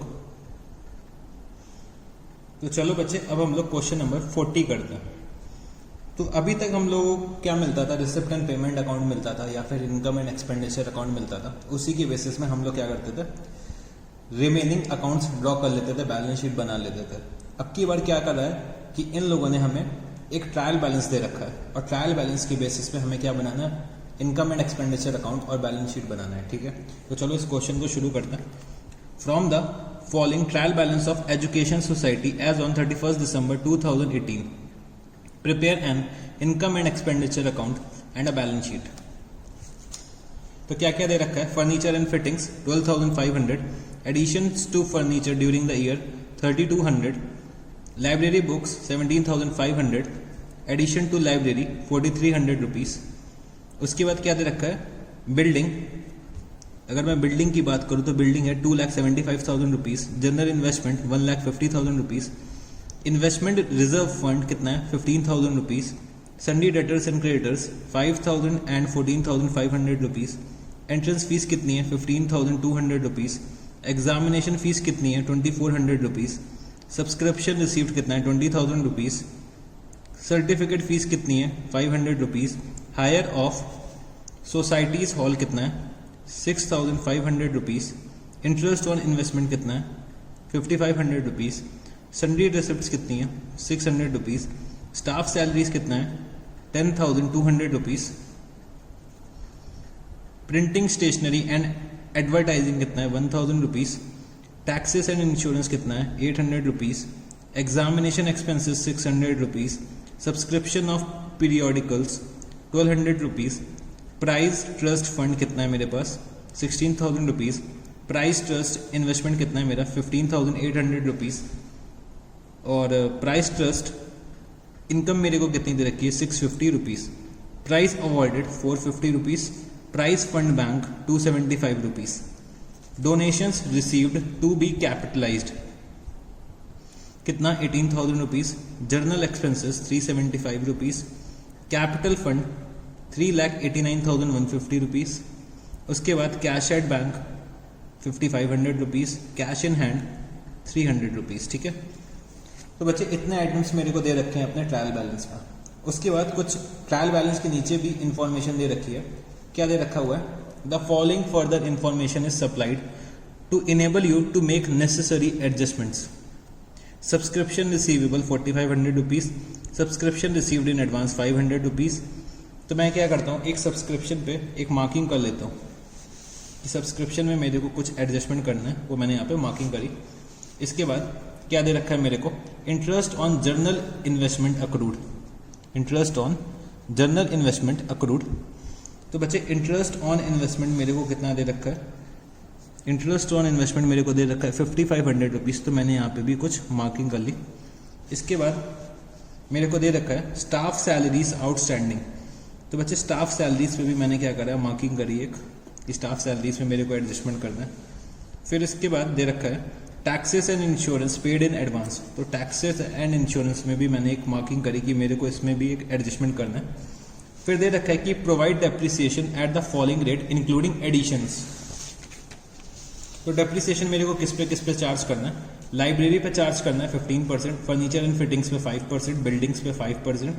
और दे रखा है कि the market value of general investments on 31 December 2018 was rupees 1,30,000. You are not required to make any provision for this fall in value. तो हमें कोई भी प्रोविजन बनाने की जरूरत नहीं है for the fall in value. तो चलो इसको अभी हम लोग बाद में देखते हैं। अभी मेरे को क्या करना है, डेप्रिसिएशन चार्ज करना है किस पे, लाइब्रेरी बुक्स में, फर्नीचर एंड फिटिंग्स में और बिल्डिंग्स पे। चलो तो लाइब्रेरी बुक्स में मैं सबसे पहले आया। लाइब्रेरी बुक्स पे मेरे को डेप्रिसिएशन लगाना है, फर्नीचर एंड फिटिंग्स में भी मेरे को डेप्रिसिएशन लगाना है और मेरे को बिल्डिंग पे भी डेप्रिसिएशन लगाना है। तो मैंने क्या करा, सारे के सारे एडजस्टमेंट सबसे पहले अपने मार्क कर लिया। तो एडजस्टमेंट्स मैंने मार्क कर लिया। ट्रायल बैलेंस मैंने एक बार देख लिया कि क्या कौन कौन से आइटम्स हैं। अब मेरे को क्या करना होगा, अपना इनकम एंड एक्सपेंडिचर अकाउंट बनाना है और बैलेंस शीट बनाना है। ठीक है, मेरे को क्या बनाना है, इनकम एंड एक्सपेंडिचर अकाउंट बनाना है, बैलेंस शीट बनाना है। तो बच्चे इस बार सिर्फ क्लोजिंग बैलेंस शीट की मेरे को रिक्वायरमेंट है, क्योंकि ट्रायल बैलेंस में मेरे को ऑलरेडी कैपिटल फंड मिल चुका है। तो मेरे को ओपनिंग बैलेंस शीट तो बनानी ही नहीं है, ना ओपनिंग बैलेंस शीट के लिए मेरे पास फिगर्स दे रखी है क्वेश्चन में। तो मेरे को directly income and expenditure account और बैलेंस शीट बना के दिखाना है। तो चलो क्वेश्चन को शुरू करते हैं। तो question number 40, income and expenditure account. मैं पहले लिख सकता हूं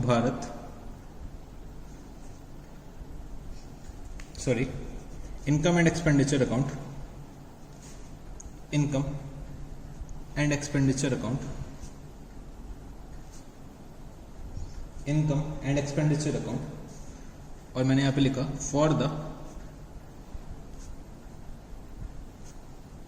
year ended 31st December 2018, for the year ended 31st December 2018। तो बच्चे आप लोग भी मेरे साथ यहाँ पे एक फॉर्मेट ड्रॉ कर लीजिए।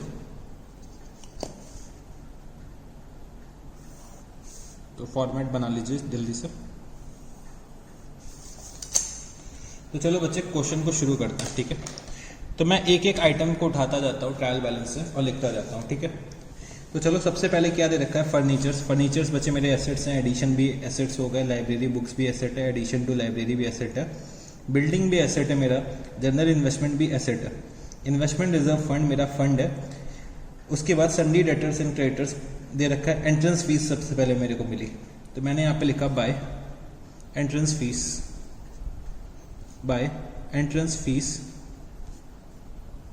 कितनी एंट्रेंस फीस है, तो बच्चे एंट्रेंस फीस दे रखी है मेरे को 15,200 रुपीज़। तो वो मैंने लिख ली और एंट्रेंस फीस में मैंने क्या करा, एक टिक मार्क लगा लिया कि ये मैंने लिख लिया। फिर मेरे को दे रखा है एग्जामिनेशन फीस, तो मैंने यहाँ लिखा बाय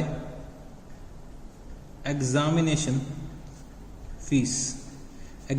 फीस मेरी कितनी है, एग्जामिनेशन फीस जो मेरे को दे रखी हुई है वो बच्चे दे रखी है कितना,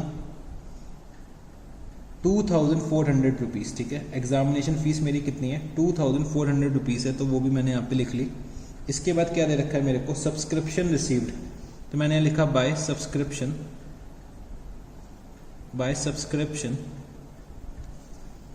तो बच्चे जो मेरा सब्सक्रिप्शन है वो कितना रिसीव हुआ है, 20,000 रुपीज़ का रिसीव हुआ है और इसमें मेरे को कुछ एडजस्टमेंट्स करनी है। तो सबसे पहले मैंने क्या ऐड करना है, जो सब्सक्रिप्शन रिसीवेबल है, तो मैंने आउटस्टैंडिंग सब्सक्रिप्शन को मैंने क्या करा, ऐड करा। आउटस्टैंडिंग सब्सक्रिप्शन मेरा कितना, 4,500 रुपीज़ का आउटस्टैंडिंग सब्सक्रिप्शन है।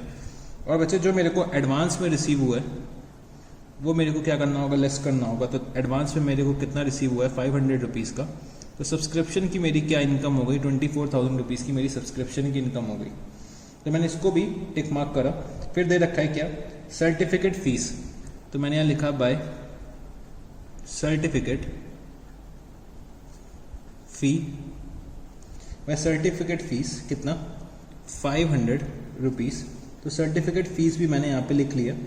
फिर दे रखा है हायर ऑफ सोसाइटी हॉल, तो बच्चे किसी ने मेरे सोसाइटी का मतलब मेरे एजुकेशनल इंस्टीट्यूट का हॉल को यूज़ करा होगा किसी बाहर वाले ने, तो मैंने उसको रेंट पे दे रखा था। तो मैंने यहाँ लिखा by hire of societies hall, by hire of societies hall कितने पे हायर हुआ है। तो बच्चे हायर चार्जेस जो मेरे को दे रखे हैं वो कितने हैं, 6500 रुपीज़ दे रखे हुए हैं। फिर मेरे को दे रखा है इंटरेस्ट ऑन इन्वेस्टमेंट, और बच्चे इंटरेस्ट में कुछ मेरे को दे रखा है कि कुछ अक्रूड इंटरेस्ट भी है।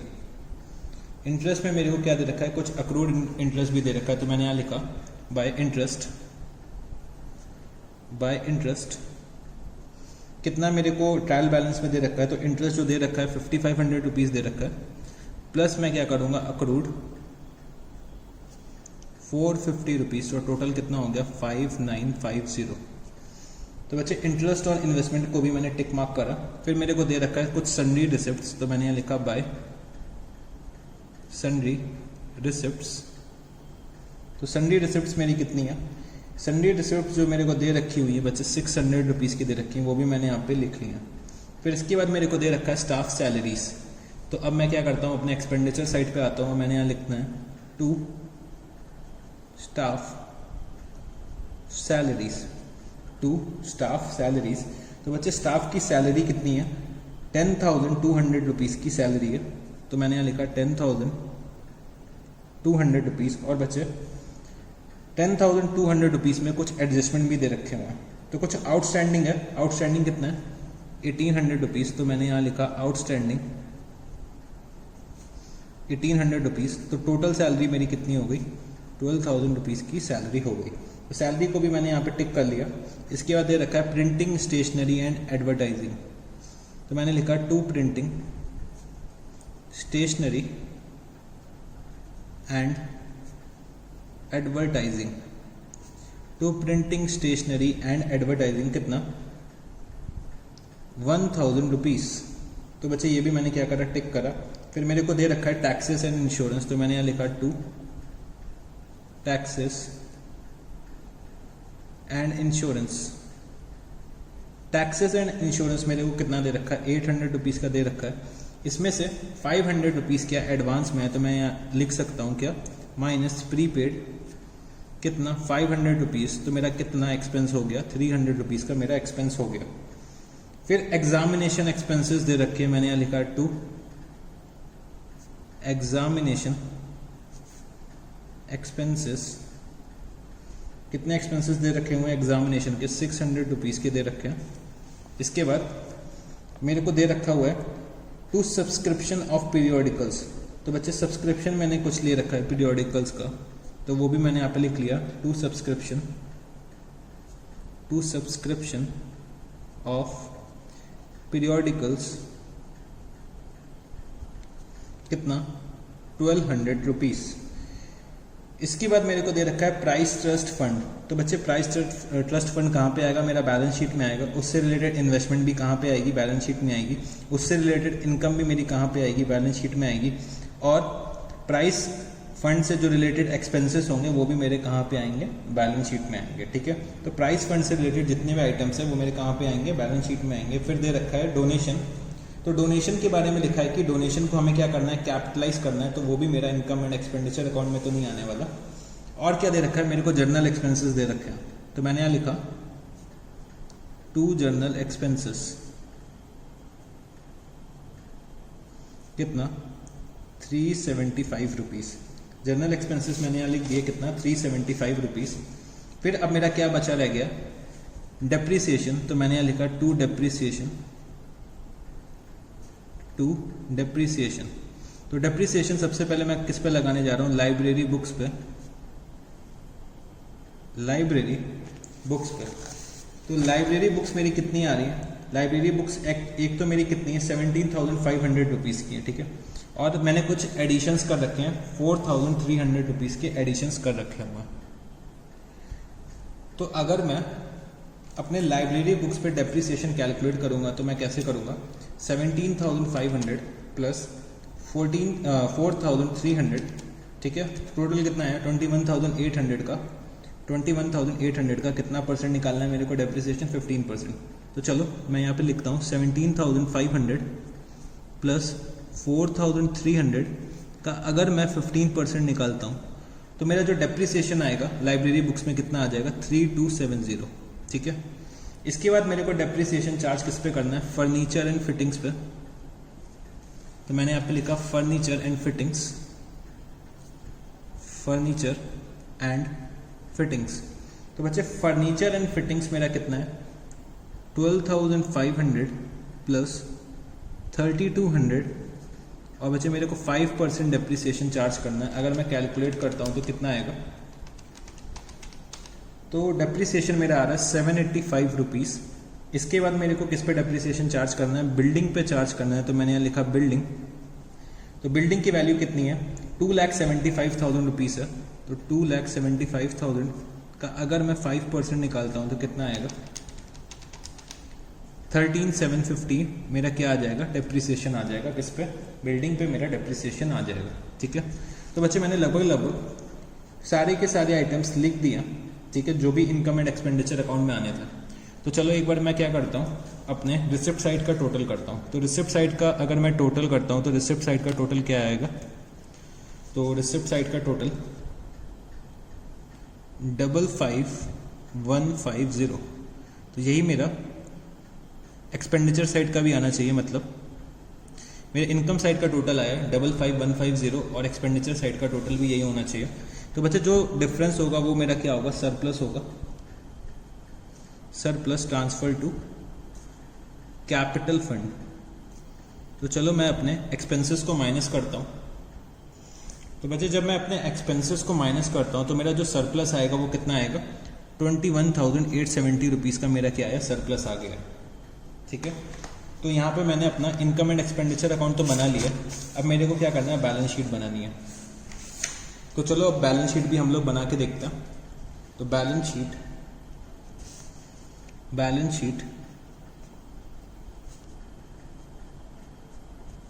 As at 31 December 2018, balance sheet as at 31 December 2018। चलो तो बैलेंस शीट अब हम लोग बनाते हैं यहाँ पे। तो सबसे पहले मेरे को क्या दे रखा हुआ है, फर्नीचर एंड फिटिंग्स। तो मैंने यहाँ पे लिखा furniture and fittings, furniture and fittings 12,500 plus additions मैंने कितनी करी है, 3,200 रुपीज़ की, माइनस डेप्रीसिएशन। तो बच्चे डेप्रीसिएशन मैंने कितना कैलकुलेट करा था फर्नीचर पे, तो जो बच्चे डेप्रीसिएशन मैंने फर्नीचर पे कैलकुलेट करा था वो आया था मेरा 785 रुपीज़।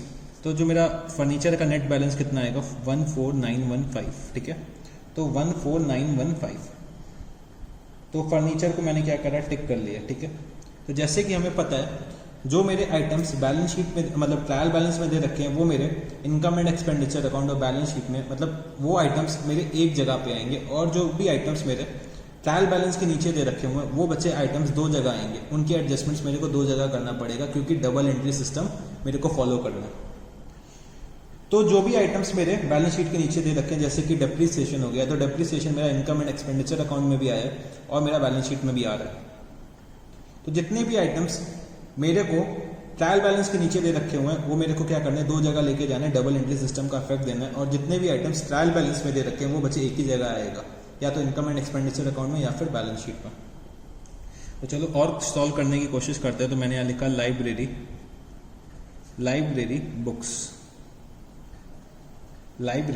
बुक्स मेरी कितनी दे रखी हुई हैं, 17,500 रुपीज़ की मेरी क्या लाइब्रेरी बुक्स हैं। फिर मैंने क्या करा, कुछ एडिशंस करें 4,300 रुपीज़ के, और बच्चे मेरे को क्या करना है, डेप्रीसिएशन चार्ज करना है। डेप्रीसिएशन मेरा कितना आ रहा है लाइब्रेरी बुक्स में, 3,270। तो अगर मैं नेट करके निकालूँ मेरी लाइब्रेरी बुक्स मेरे पास आज की तारीख में कितनी होंगी, तो 18,530 रुपीज़। फिर मैंने यहाँ पे लिखा बिल्डिंग्स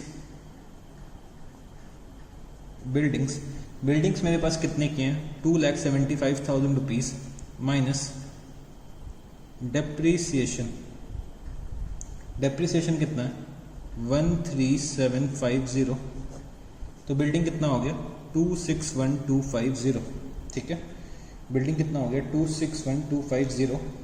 फिर क्या दे रखा है जनरल इन्वेस्टमेंट 1,50,000, और जनरल इन्वेस्टमेंट से रिलेटेड कुछ दे रखा है कि market value of general investment कितनी है 31 दिसंबर 2018 को 1,30,000 रुपीज़।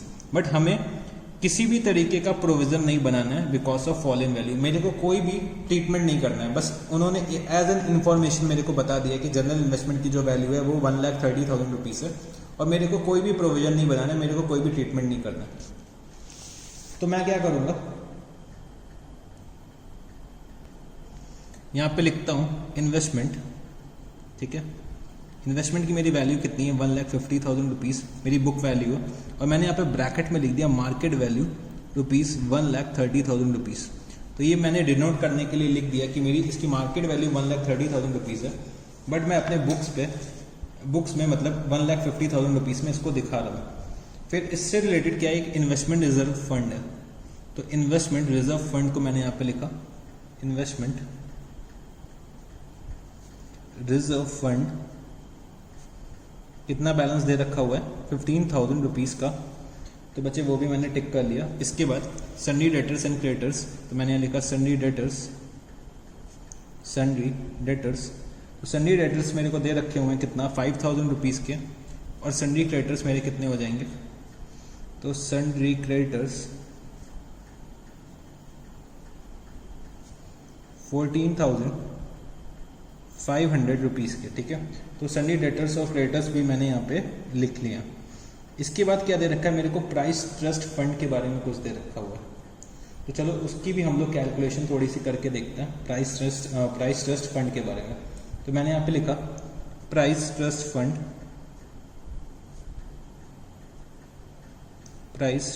फंड, कितना फंड मेरे को दे रखा हुआ है 16,000 रुपीज़ का, ठीक है, 16,000 रुपीज़ का मेरे को फंड दे रखा हुआ है। और प्राइस ट्रस्ट फंड का जो इन्वेस्टमेंट है वो कितना दे रखा हुआ है, तो प्राइस ट्रस्ट इन्वेस्टमेंट, तो प्राइस ट्रस्ट इन्वेस्टमेंट मेरे को दे रखा हुआ है, इन्वेस्टमेंट मेरे को जो दे रखा हुआ है वो है 15,800 रुपीज़ का, ठीक है। इसके बाद प्राइस ट्रस्ट इनकम कुछ हुई है मेरे को, तो मैंने यहाँ पे लिखा इनकम मैं क्या करता हूँ अपने फंड में ऐड करता हूँ, तो इनकम मेरी कितनी हो रखी है 650 रुपीज़ की, और मैंने कुछ एक्सपेंसेस करे, मतलब कुछ प्राइजेस एज एन अवार्ड दिए हैं, तो मैंने कुछ एक्सपेंसेस करे, एक्सपेंसेस मैंने कितने करे 450 रुपीज़ के मैंने एक्सपेंसेस करे, ठीक है। तो मेरा जो नेट प्राइस फंड होगा वो कितना आ जाएगा 16,200 रुपीज़ का नेट प्राइस फंड आ जाएगा। और मैंने एक प्राइस फंड बैंक भी ओपन कर रखा है, तो मैंने यहाँ लिखा प्राइस फंड बैंक, तो प्राइस फंड बैंक का जो बैलेंस है वो कितना है 275 रुपीज़ है। फिर donations received to be capitalize है, तो चलो अब हम लोग क्या लिखते हैं यहाँ पे कैपिटल फंड, तो बच्चे कैपिटल फंड का जो बैलेंस दे रखा है 389,150, इसमें मैं क्या ऐड करूँगा सरप्लस, तो सरप्लस मेरा कितना है 21870, और मेरे को डोनेशंस को भी क्या करना है कैपिटलाइज करना है, तो मैंने यहाँ लिखा डोनेशंस, तो डोनेशंस कितने की रिसीव हुई हैं 18,000 रुपीज़ की रिसीव हुई हैं। तो अगर मैं इसका टोटल करता हूँ तो टोटल कितना आएगा, तो टोटल आ रहा है 4,29,020 रुपीज़, ठीक है। तो ये मेरा क्या हो गया कैपिटल फंड का भी टोटल हो गया। इसके बाद अगर मैं आता हूँ तो इसके बाद मेरे को क्या दे रखा है, इसके बाद मेरे को कैश एट बैंक और कैश इन हैंड दे रखा हुआ है, तो मैंने यहाँ लिखा कैश एट बैंक, तो कैश एट बैंक का जो बैलेंस दे रखा है वो कितना है 5,500 रुपीज़, और कैश इन हैंड कितना दे रखा हुआ है 300 रुपीज़, ठीक है। तो ये सब चीज़ें मैंने ट्रायल बैलेंस के तो आइटम सारे के सारे लिख लिए। अब मैं आता हूँ अपने अदर एडजस्टमेंट्स में, तो मेरे को दे रखा है subscription receivable,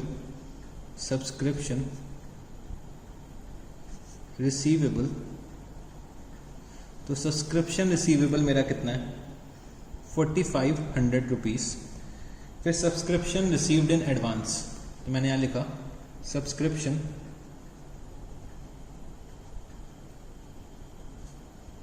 received in advance. मैंने कितनी सब्सक्रिप्शन एडवांस में रिसीव करी है? 500 रुपीज़ की। Interest on general investment accrued, तो मैंने यहाँ लिखा अक्रूड इंटरेस्ट कितना है? 450 रुपीज़। इसके बाद क्या दे रखा है? स्टाफ सैलरीज आउटस्टैंडिंग, तो मैंने यहाँ पे लिखा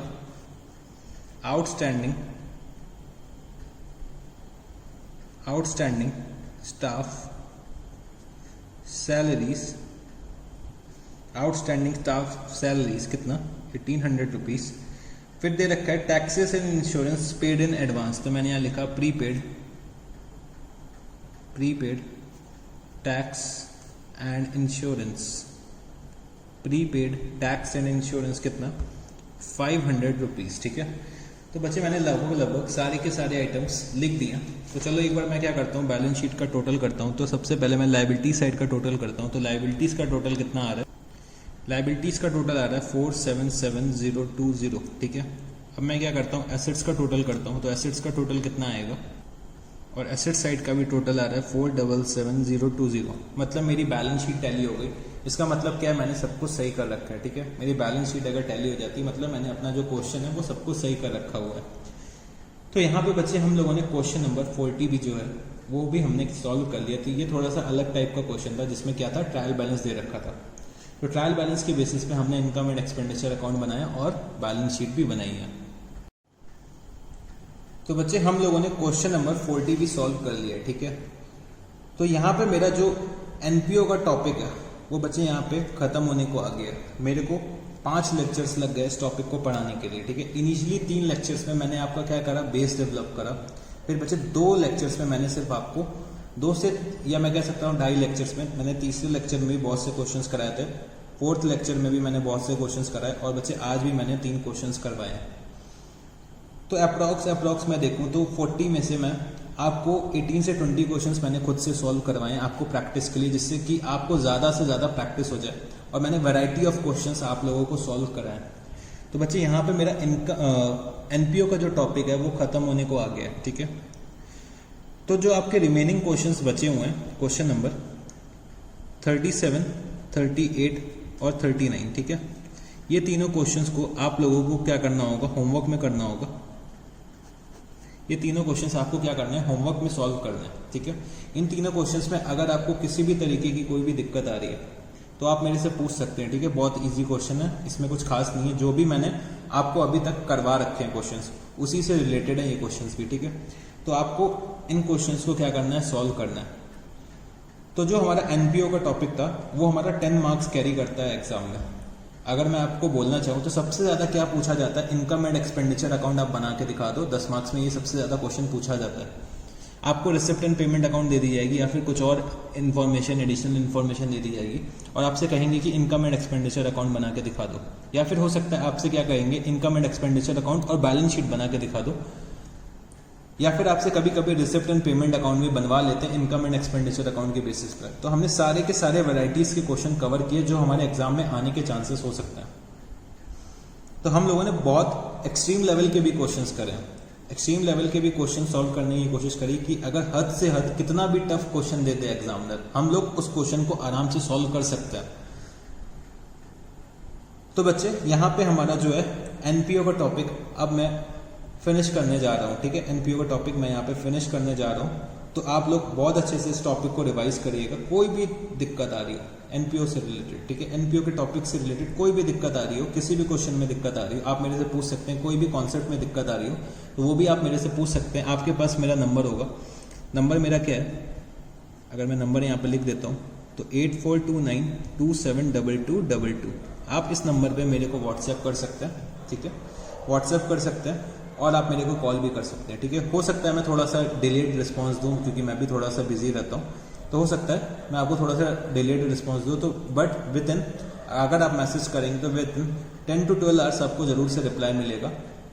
और अगर आप फ़ोन भी करते हैं तो जनरली मैं फ़ोन पिकअप कर लेता हूँ। तो कभी कभी चांसेस रहते हैं कि शायद मैं फ़ोन ना पिकअप कर पाऊँ, मैं कहीं पर बिजी हूँ। या फिर अगर मैं रिकॉर्डिंग भी कर रहा होता हूँ तो मेरा फ़ोन जो होता है वो स्विच ऑफ होता है उस टाइम पर, ठीक है। तो बहुत अच्छे से इस टॉपिक को रिवाइज करिएगा। ये जो टॉपिक है वो मेरे एग्जाम के लिए बहुत ज़्यादा इंपॉर्टेंट है, एक क्वेश्चन इस टॉपिक से आना ही आना है, ठीक है। तो चलो जी, यहीं पे हम लोग अपने लेक्चर को एंड करते हैं। तो चलो, thank you guys, see you, tata, good bye.